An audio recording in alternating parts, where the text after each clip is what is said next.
Question दे रखा है the heat of combustion of carbon to CO2 is इतना। The heat released upon the formation of 88 gram of CO2 from carbon and oxygen gas. देखो आपको क्या दे रखा है, heat of combustion carbon plus O2 से बना CO2, इसकी हीट ऑफ कंबंशन दे रखी है इतनी। अब मेरी बात सुनो, आपने हीट ऑफ फॉर्मेशन पढ़ा है, हीट ऑफ फॉर्मेशन भी तो एलिमेंट की एलिमेंट्री स्टेट से 1 मोल CO2 का फॉर्मेशन होगा, तो वही तो हीट ऑफ फॉर्मेशन होगी।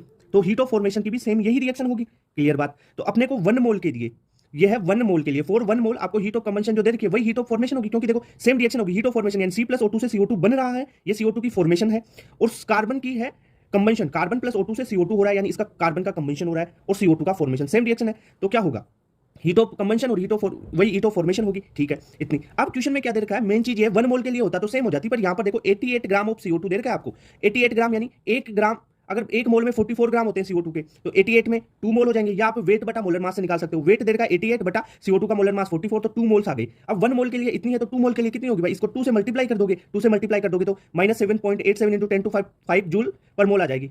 तो इसे किलो जूल में कन्वर्ट कर दे तो 1000 का भाग दे दो, यहाँ पे किलो लिख दो, तो ये हो जाएगा आपका -787 किलो जूल पर मोल। तो फोर्थ यहाँ पे करेक्ट आंसर हो गया।